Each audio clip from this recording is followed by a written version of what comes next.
Olá, atleta, tudo bem? Seja muito bem-vindo a Ritmos.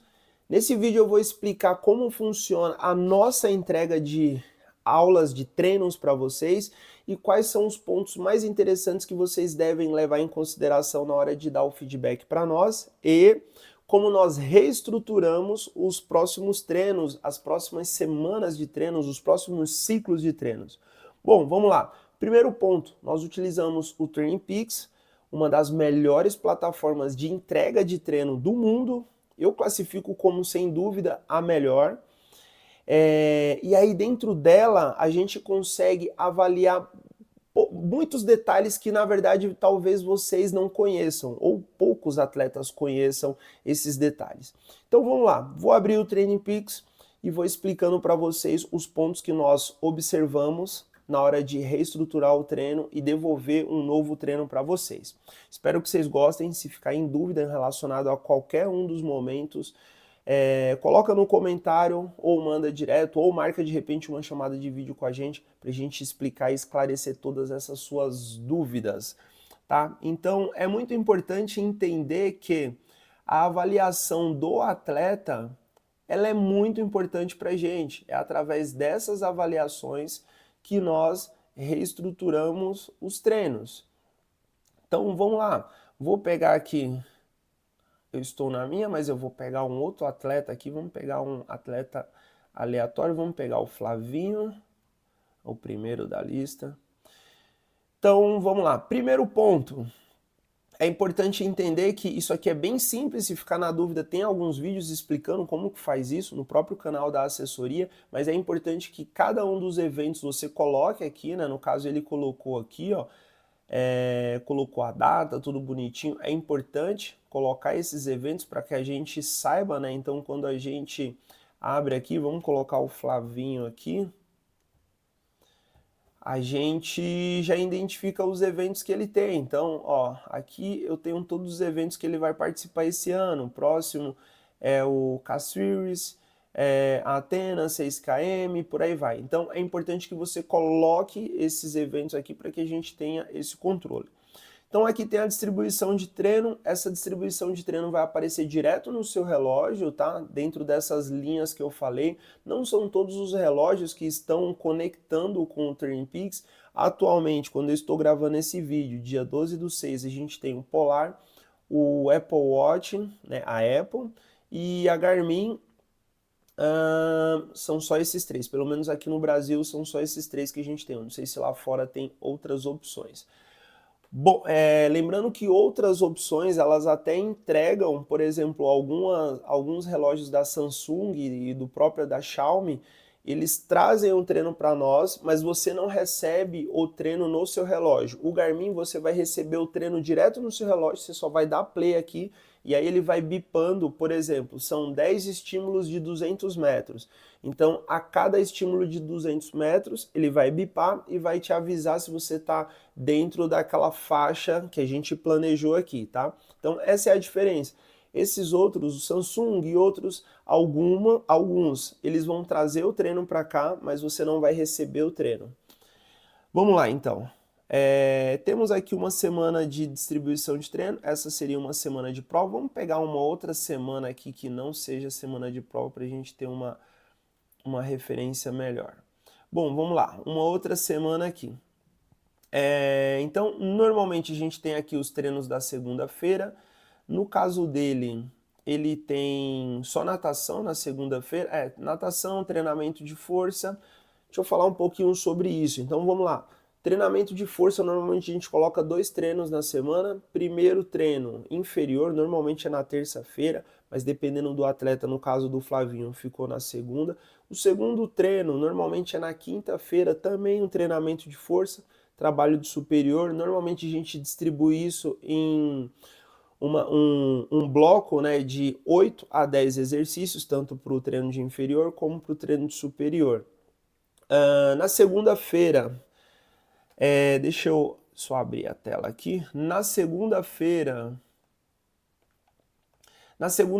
normalmente fica o treino mais leve da semana. Na quarta, o treino intervalado, seja ele de natação ou de corrida. Professor, mas para mim não rola isso. A gente ajusta conforme sua realidade, mas de uma maneira geral a gente utiliza isso como base. Primeiro treino leve, segundo treino intervalado, normalmente na quarta-feira, pensando no atleta de corrida. Em alguns casos a gente coloca mais um treino leve na sexta, por exemplo, treino curtinho de 30 a 35 minutos, e no sábado o longo. E aí o longo vai depender de qual a prova-alvo ou se ele está fazendo um treino de manutenção.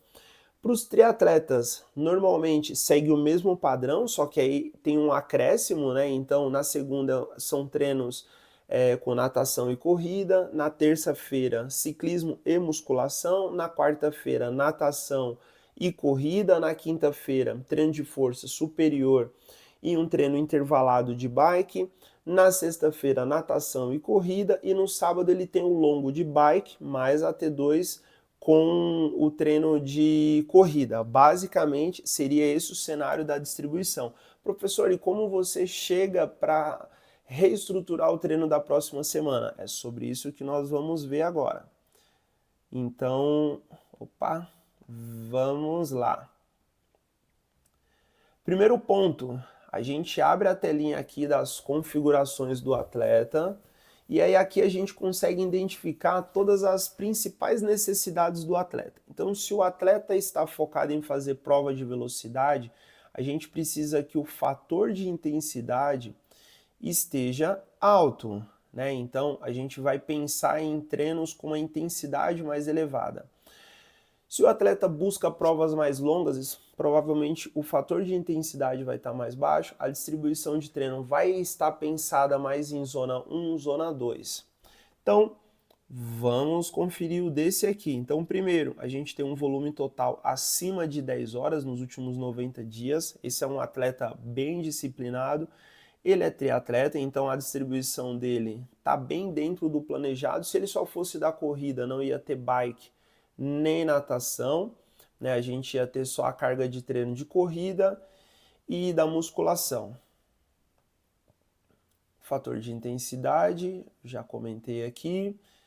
A gente avalia também. Aqui a distribuição média semanal, então corrida, ele tem 41 quilômetros de corrida média nos últimos 90 dias. Aqui, se fosse um atleta de 5 km, por exemplo, a gente ia avaliar isso também. Ele tinha que estar pelo menos, pensando no iniciante, ele tinha que estar correndo pelo menos uma média de 10 km por semana. Então, sempre a gente vai usar isso aqui como referência para puxar a orelha do aluno e reestruturar isso. Aqui os gráficos de potência da corrida, de cadência, é aqui que a gente identifica se o aluno tem uma cadência alta ou cadência baixa. Quando a gente busca melhorar um pouco a técnica, a gente trabalha a cadência um pouco mais elevada. Aqui, para a gente reorganizar os limiares dele, né? Lembrando que o limiar é o quanto você suporta entre 45 e 60 minutos, seja de frequência cardíaca, seja de potência ou de pacing. Vamos direto para as zonas de treino. Aí aqui a gente consegue identificar algumas necessidades do aluno. Por exemplo, se o aluno não tem nada aqui, que é a que a gente chama de zona 7, mas é uma zona 5, é acima da zona 5, né? E aí, se ele não tem nada aqui, é sinal que esse atleta não tá trabalhando muito o seu VO2 máximo. Então, a gente inclui isso na rotina de treino dele para que ele tenha isso. Aqui são o pace, né? Então, como esse é um atleta que estava focado em bater RP, a gente estava trabalhando a intensidade. Então, vejam que está bem alto aqui, mas ainda assim, comparado com a Z1 e a Z2, olha a diferença. De bike, a gente precisa trabalhar, no caso dele, ó, quase nem tem aqui, a mãozinha nem pega, então ele precisa ser exposto, né? Não sei se ficou certa essa palavra, exposto, mas a gente precisa colocar ele um tempo maior nessa Z7 aqui, que inclusive isso já é uma meta para os próximos ciclos de treino.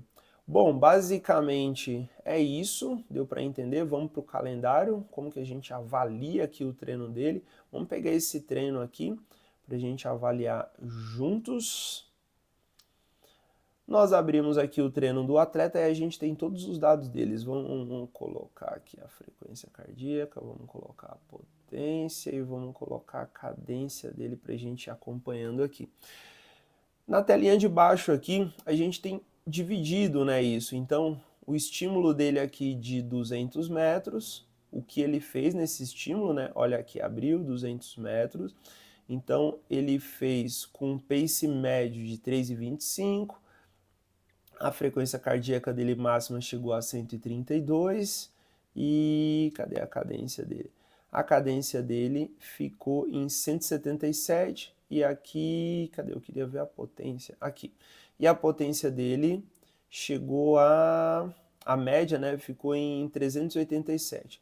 Aí quando a gente pega a recuperação dele, ele ficou em 347, a recuperação, o pace subiu um pouquinho, a frequência está muito próxima ali. Aí avaliamos tudo isso para a gente reestruturar um treino de estímulo ou até mesmo um treino ritmado. Pegamos todos esses dados e reestruturamos o treino para a próxima semana, tá? Deixa eu abrir a outra tela aqui. Então, basicamente, esse é o papel do treinador. Olhar esses treinos, reestruturar e colocar outros treinos, sempre observando esses detalhes aí para a gente melhorar o atleta. Dentro dessa tela, o atleta já vai entregar, se ele tiver esses relógios, todos esses que eu falei anteriormente, isso já vai ter uma atualização automática para nós. A única coisa que o atleta vai colocar lá é a percepção subjetiva de esforço. Ele vai colocar lá uma percepção de 1 a 10, qual foi o grau de intensidade, vai ter a carinha lá, se ele terminou forte, fraco e etc. É isso, espero que vocês tenham entendido. Caso ainda tenha alguma dúvida relacionada a como vocês recebem esse treino, não deixe de comentar. Caso ainda assim ficar na dúvida na questão do comentário, faço questão de marcar uma chamada de vídeo, ou comigo, ou com o professor Scooby, que aí a gente explica todos os detalhes e tira todas as suas dúvidas. É isso, tudo de bom, bons treinos, vamos que vamos!